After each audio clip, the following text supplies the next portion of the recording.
আগামী 12ই ফেব্রুয়ারি আমাদের ত্রয়োদশ জাতীয় সংসদ নির্বাচন।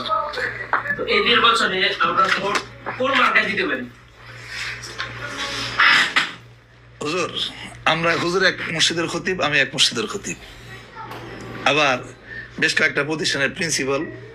আপনি এখন যদি আবার মার্কা সম্পর্কে জিজ্ঞেস করেন আর কোন মার্কায় ভোট দিব, তাহলে আমরা নিজেরাই মার্ক হয়ে যাব। তা মার্ক হওয়ার সুযোগ নাই। তবে বর্তমান বাংলাদেশের এই যে জেনারেশন, সব তো 4G জেনারেশন, মুরব্বীরাও 4G, আর যুবকরা তো 6G হয়ে গেছে, যদিও 5G আসে নাই প্রযুক্তি। তো আশা করি ইশারা দিয়ে বুঝবে। একটা গল্প বলি, সমাধান এখান থেকে নেওয়া যায়।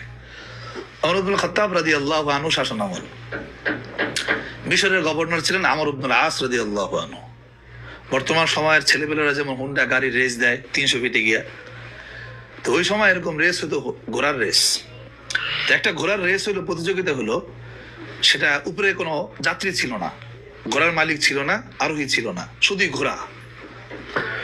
তো একজন নাগরিকের, মিশরের একজন সাধারণ নাগরিকের একটা ঘোড়া রেস দিল, সাথে আমর ইবনুল আস রাদিয়াল্লাহু আনহুর ছেলে মুহাম্মদ, তার ঘোড়াও রেস দিল, আর অনেক ঘোড়া ছিল।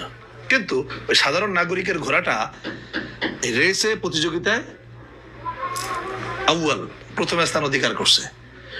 এখন গভর্নরের সন্তান মোহাম্মদ, সে চিন্তা করতেছে, এই প্রতিযোগিতায় আমার ঘোড়া যদি ফার্স্ট না হয়, তাহলে তো আমার এই গভর্নরের সন্তান হয়ে পরিচয় দেওয়াটা মানুষের কাছে কেমন যেন লজ্জাকর হবে, কারণ আমি পারলাম না আমার ঘোড়াকে সেই পরিমাণ শক্তিশালী বানাইতে। তো কি করলো, যেহেতু উপরে কোনো আরোহী নাই, শুধু ঘোড়ার রেস হয়েছে, তো কি করলো, যেইটা ফার্স্ট হয়েছে ওইটাই সে ধরে আনছে, এনে বলতেছে এইটাই আমার ঘোড়া। আর ঘোড়ার মূল মালিক বলতেছে, না এটা তোমার ঘোড়া না, এটা আমার ঘোড়া। তো মানুষের সামনে যখন সে বড় জোর গলায় কথাগুলো বলছে যেটা আমার ঘোড়া, তখন মোহাম্মদ বিন আমর ইবনুল আস কি করলেন, তার ক্ষমতা বলে সে তার ক্রোধ ওই সাধারণ ব্যক্তির উপরে খাটাইলেন। তো ওই ব্যক্তি নিরুপায় হয়ে আর কিছু বললেন না, চিন্তা করলেন এই আমি বিচারটা আমিরুল মুমিনিন খলিফাতুল মুসলিমিন ওমর ইবনুল খাত্তাব রাদিয়াল্লাহু আনহুর কাছে গিয়ে দিব। সে মদিনায় আসলেন।